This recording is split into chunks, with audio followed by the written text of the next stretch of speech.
Hello student, welcome to my channel. आज के इस वीडियो में हम लोग देखने वाले हैं आपका जो प्रश्नावली है 5.2, जिसमें से हम लोग इसके पहले वाले वीडियो में हम लोग इसके टोटल 12 क्वेश्चन को देख चुके हैं। आज के इस वीडियो में हम लोग 13वें क्वेश्चन से स्टार्ट करेंगे और इस जो 30 वाला क्वेश्चन है इसको लाइव क्लास में चलाया गया था, लेकिन किसी टेक्निकल इशू की वजह से ये वीडियो कम्प्लीटली आपको विजुअल नहीं हो पाई, इसलिए एक बार इसको रिवाइज कर देते हैं ताकि आपको कोई प्रॉब्लम ना हो। फिर हम आगे की तरफ अगले क्वेश्चन को एक एक करके देखेंगे। तो आपका प्रश्न है कि 3 अंकों वाली कितनी संख्याएं 7 से विभाज्य हैं। तो सबसे पहले आपको एक बात याद रखना होगा कि 3 अंकों की जो संख्या होती है वह स्टार्ट होती है 100 से, 100 से स्टार्ट होती है, और उसका अंत है वह 999 पे होता है। तो इस प्रकार से आप देख पा रहे हो कि ये जो स्टार्टिंग होगा 100 से, लेकिन 100 के बाद ऐसा कौन सा नंबर है जो 7 से डिविजिबल हो। तो आप बोलोगे सर 105 ऐसा नंबर है जो 7 से डिविजिबल है या 7 से जिसमें भाग जाएगी, और वो क्या है, 3 अंक का है। तो अगर मैं आपसे पूछूं कि लास्ट का कौन सा नंबर है 3 अंक का जो 7 से डिविजिबल होगा, तो आप बोलोगे सर 994। आप इसको एक बार डिवाइड करके देख सकते हो, क्योंकि लास्ट नंबर 999, तो आप इच्छा करें 999, 998, 997, 996, 995, 94, इस तरह से भाग देते हुए आओगे तो आप देखोगे कि 994 ही ऐसा नंबर है जो 7 से क्या है, डिविजिबल है। तो जो लास्ट नंबर है वो आपका कितना है, 994। तो इस प्रकार से जो AP बनेगी ना वो 105, 112 और 994 लास्ट टर्म। तो ये जो AP बनेगी, जो AP का पहला पद है वह 105 है।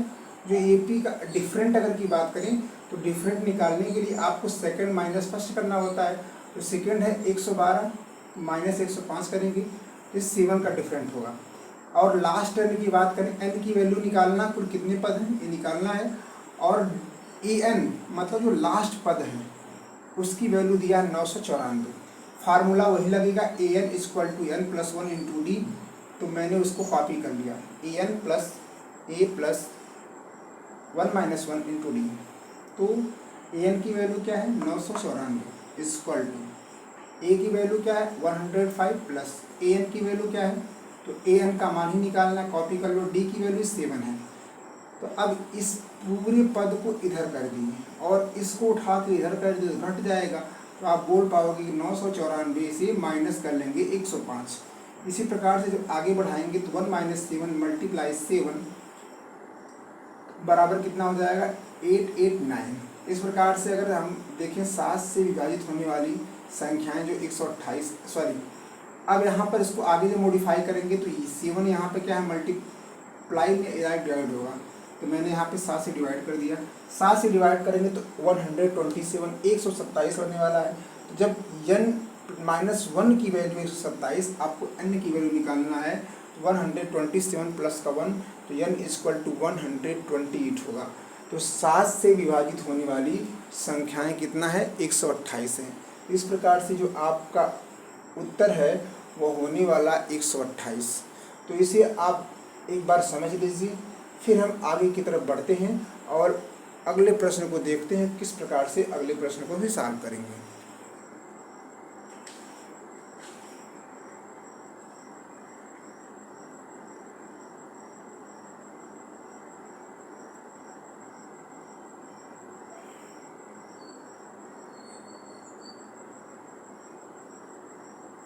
चलिए, उम्मीद करते हैं कि आपको ये प्रश्न समझ में आ गया होगा। तो हम अगले प्रश्न की तरफ बढ़ते हैं और अगले प्रश्न को देखते हैं कि जो अगला प्रश्न है उसको हम किस प्रकार से सॉल्व करेंगे। तो जो आपका अगला प्रश्न है प्रश्न नंबर 14। तो सबसे पहले प्रश्न नंबर 14 को नोट डाउन कर लेते हैं, फिर इसको सॉल्व करने की कोशिश करते हैं। तो जो आपका प्रश्न नंबर 14 है, प्रश्न नंबर आपका 14, 14 नंबर का प्रश्न आपका है 10 और 250 के बीच में 4 से कितने में आराम से लिख लेते हैं, 10 और क्या लिखा है 250। तो 10 और 250 के बीच में 10 और 250 के बीच में 4 की कितने गुणज हैं? 4 की कितने गुणज हैं? 4 की कितने गुणज हैं? तो बस इसको बड़े आराम से लगाने की कोशिश करेंगे। सबसे पहले आप ये देखेंगे 10 और 250 के बीच 4 की गुणज, तो 4 के पहाड़ा में आए 10 और 250 के बीच, मतलब 10 के बाद ही नंबर की काउंटिंग करेंगे। तो आप यहाँ से एक एपी बनाने की कोशिश करेंगे, ऐसी एपी जो 4 के टेबल में आए। तो 8 नहीं लेंगे क्योंकि 10 के बाद लेना है, तो 12 लेंगे। पहला एपी 12 हो जाएगा, और जो 4 से कटेगा तो 16 हो जाएगा दूसरा एपी, तीसरा होगा 24। इसी प्रकार से आगे बढ़ता जाएगा। अगर हम आपसे बोले कि लास्ट एपी क्या होगी, तो आप बोल पाओगे सर जो लास्ट एपी होगी वह, हम इसको भाग करके देख लेते हैं। तो 4 से भाग करोगे, 4 छक 24, 1 हो जाएगा 10, 4 दूना 8, 2 बच रहा है, इसका मतलब 2 कम कर दीजिए, वह लास्ट एपी होगी। तो लास्ट एपी जो बाबू होगी आपका होगा, बड़े प्यार से लिख लेंगे 248। 248 इसका लास्ट एपी होगा, ठीक है। अब बड़े प्यार से लिख लेते हैं क्या क्या दिया है। तो जो सबसे आगे दिया होता है वो n की वैल्यू है, तो n इक्वल टू 12। इसके बाद अगर d निकालना है तो d कैसे निकलेगा, तो आप बोलोगे सर सेकंड माइनस फर्स्ट कर दीजिए। चलिए बड़े आराम से आप सेकंड माइनस फर्स्ट कर देंगे। जैसे सेकंड माइनस फर्स्ट करेंगे तो ये आ जाएगा 4। उसी प्रकार से अगर हम बात करें e हो गया, d हो गया। उसी प्रकार से अगर n की बात करें तो n ही तो पूछा गया है कितनी गुणज हैं, तो n की वैल्यू नहीं पता है, तो n इक्वल टू क्या हो जाएगा, क्वेश्चन मार्क। इस सेम 30 जैसा क्वेश्चन है तो कोई बात नहीं। लास्ट टर्न क्या है 248, जो आखिरी पद है जिसकी वैल्यू कितना दिया है 248। तो बड़े प्यार से सॉल्व करेंगे, फार्मूला वही रहेगा क्या, an equal to a plus n minus 1 into d, ठीक है। अच्छा ये n की वैल्यू क्या है, तो बोलोगे सर 248 है, तो बड़े आराम से 248 लिख लीजिए। a की वैल्यू क्या है 12, n माइनस 1 को कॉपी कर लीजिए। d की वैल्यू क्या है, तो जो d की वैल्यू है ये 4 है।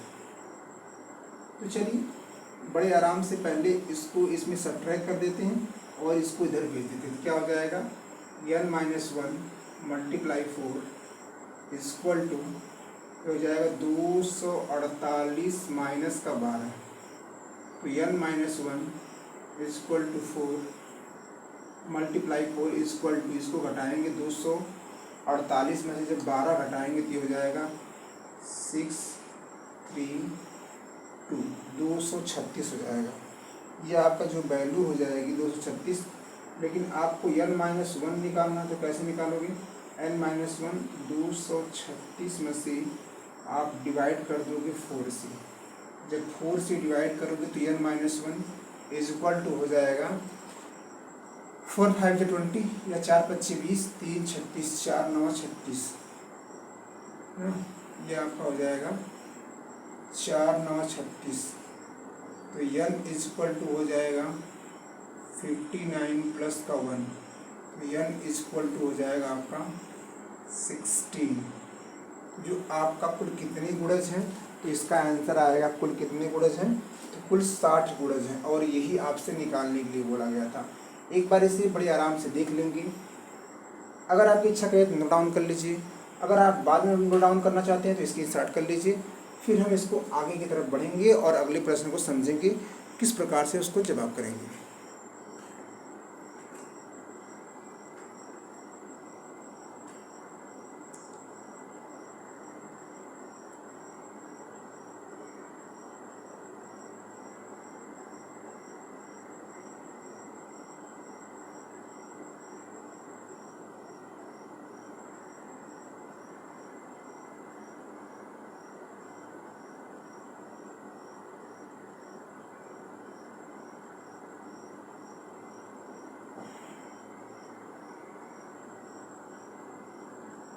चलिए अगले प्रश्न की तरफ बढ़ते हैं और प्रश्न नंबर 15 को देखते हैं कि प्रश्न नंबर 15 का क्या राइट आंसर होने वाला है।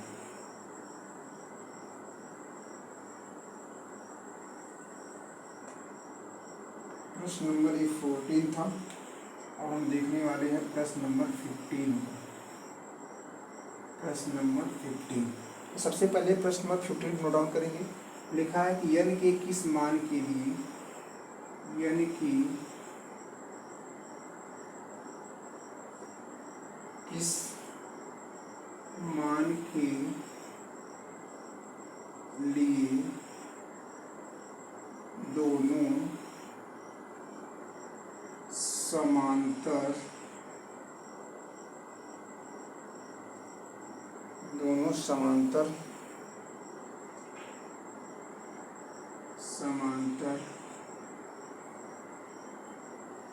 श्रेणियों 63, 65, 67 ... और एक दूसरी समांतर श्रेणी है जिसका नाम आपका है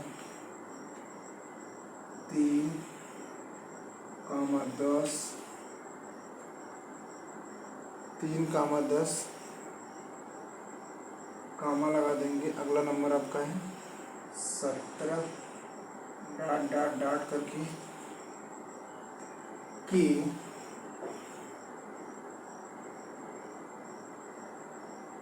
यनवी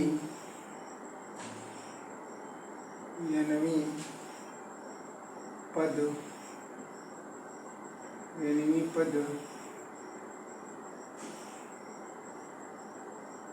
बराबर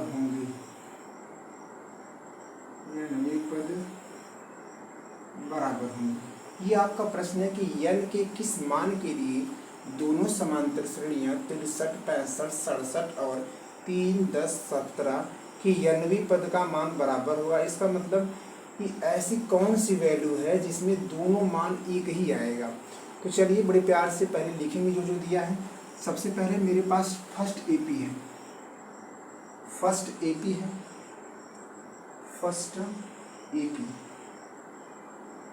एपी क्या है 63, 65, 67। तो लिख लीजिए बड़ी प्यार से 63, 65 और क्या 67 ... करके। इसके बाद आपका सेकंड एपी है।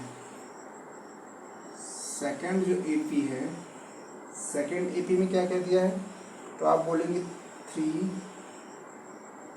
10 और 17 ... कर दीजिए बड़े आराम से। तो यहाँ पर अगर हम आपसे पूछें ए की वैल्यू क्या है, तो आप बोलोगे सर 63 है। बिल्कुल प्यारा ही जवाब आपका है। अगर मैं बोलूँ बी की वैल्यू क्या है, तो आप बोलोगे सर 65 - 63 कर लीजिए, इक्वल टू आएगा 2। अगर मैं बोलूँ आपसे ये हो गया, डी हो गया, एन की वैल्यू क्या है, तो एन और ई एन दोनों ज्ञात करना है। तो आप याद रखिएगा यहाँ पर एन भी ज्ञात करना है और क्या ज्ञात करना है, ए एन भी ज्ञात करना है। ये दोनों आपका क्वेश्चन मार्क्स है, एन और ए एन। उसी प्रकार से अगर हम इसकी बात करें तो आप इसके लिए भी बोल दोगे सर ए की जो वैल्यू है वो कितना है 3 है। डी की वैल्यू क्या है second minus first equal to 7 है। अगर मैं बोलूँ एन की वैल्यू क्या है, तो इसके बराबर क्वेश्चन मार्क। और ए एन की वैल्यू क्या है, ए एन की वैल्यू क्या है, तो इसकी बराबर भी क्या है क्वेश्चन मार्क्स। यहाँ तक तो उम्मीद कर रहे हैं आपको बातें समझ में आ रही हो और कोई दिक्कत भी नहीं हुई होगी। तो चलिए अब फार्मूला लगा के इसको सॉल्व करते हैं। फार्मूला वही पुराना वाला फार्मूला क्या है, A N equal to A plus N minus 1 into D. एक एक करके पहले सॉल्व करते हैं। ए एन तो नहीं पता, ए की वैल्यू है 63 plus N minus 1 into d. D की वैल्यू क्या है 2।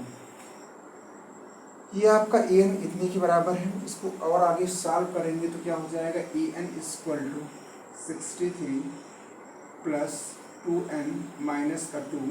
इसको और सॉल्व करेंगे तो A N equal to 61 plus का 2n। उम्मीद कर रहे हैं कि यहाँ तक आपको कोई दिक्कत नहीं हुई होगी। यहाँ तक आपको जब कोई दिक्कत नहीं हुई होगी तो इसको यहीं पर छोड़ देते हैं। अब इसको सॉल्व करने की कोशिश करते हैं। क्या लिखोगे? A N equal to A plus N minus one into D. A N को ऐसे ही कॉपी कर लो। ए की वैल्यू क्या है? तो ए की वैल्यू है 3 प्लस एन माइनस वन, तो एन माइनस वन को ऐसे ही कॉपी कर लो इंटू डी की वैल्यू क्या है? 7। इसको आगे सॉल्व करेंगे तो ए एन इक्वल टू क्या हो जाएगा? 3 प्लस 7n माइनस का 7। अब इसको और आगे सॉल्व करेंगे तो ए एन इक्वल टू क्या हो जाएगा? ये हो जाएगा माइनस का 4 प्लस का 7n, माइनस का 4 प्लस का 7n। अब आपको आगे क्या करना है, ध्यान से समझिएगा। अब ये दोनों आपस में बराबर होंगे, क्योंकि यही पूछ रहा है कि n पद बराबर होंगे। ये दोनों आपस में बराबर कर लीजिए। तो बड़े प्यार से यहाँ लिखने की हम कोशिश करेंगे। क्या लिखा जाएगा? तो आप लिखोगे ए एन, और ये दोनों बराबर है, इसका मतलब कि ये दोनों भी आपस में बराबर होंगे। तो बड़े प्यार से आप लिख सकते हो 61 प्लस का 2n इक्वल टू किसके बराबर? माइनस का 4 प्लस का 7n। बस इसको सॉल्व कर लीजिए। अब गिनती को एक तरफ कर लीजिए। अच्छा, एक तरफ ये 2n है माइनस का 7n, n एक तरफ हो गया। अब इसके बाद अगर हम बात करें जो अक्षर का है 61 माइनस का और माइनस का 4, ये हो जाएगा माइनस का 5n इक्वल टू माइनस का 65। n से हो जाएगा कैंसिल, सॉरी माइनस माइनस हो जाएगा कैंसिल। तो 65 को डिवाइड करोगे अगर 5 से, तो जो n की रियल वैल्यू है वो आ जाएगा 13। तो इसका मतलब आपको एक बात समझनी है कि 13वां पद ऐसा है जो क्या होगा, दोनों में एक ही मान आएगा। लिखोगे अतः कौन सा पद? दोनों एपी में, अतः दोनों एपी के, दोनों एपी के 13वें पद का मान क्या होगा? बराबर होगा, बराबर होगा। यानी 13वां पद ऐसा पद है, यानी आप यहाँ से क्या समझोगे? मान बराबर होगा, या फिर आप डायरेक्ट लिख सकते हो बराबर होगा नहीं, बराबर है। यहाँ पर आपको एक बात समझनी है कि 13वां पद, इसका 13वां पद जो होगा और इसका 13वां पद जो होगा, दोनों की जो वैल्यू है वह एक ही होने वाली है। जो ए एन का मान होगा वह एक ही होगा। तो इस प्रकार से आप देख पा रहे हो। ये एक बार आप इसका स्क्रीनशॉट कर लीजिए, या फिर इसको आप नोट डाउन कर लीजिए, फिर आगे की तरफ बढ़ते हैं।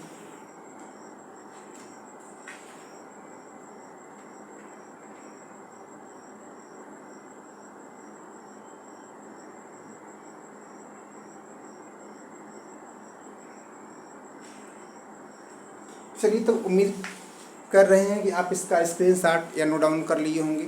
अगर फिर भी आपको लगता है कि थोड़ा जल्दी हो जा रहा, तो वीडियो को पॉज करके बड़े आराम से आप इसके नोट डाउन कर सकते हैं और अपने एक बेहतरीन नोट्स को बना सकते हैं। तो आज के इस वीडियो में हम लोग इसको यहीं पर रखते हैं, और आगे के वीडियो में इसको आगे कंटिन्यू किया जाएगा।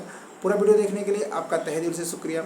अगर आप चैनल पर पहली बार हैं तो चैनल को सब्सक्राइब कर लीजिए और बेल आइकन को भी प्रेस कर दीजिए, ताकि इस प्रकार की कोई भी वीडियो आए तो सबसे पहले आप तक सूचना पहुंच जाए।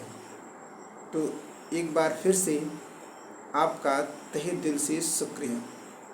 पूरा वीडियो देखने के लिए आपका बहुत बहुत शुक्रिया। तो हंसते रहिए, मुस्कुराते रहिए और अपनी तैयारी को आगे की तरफ बढ़ाते रहिए।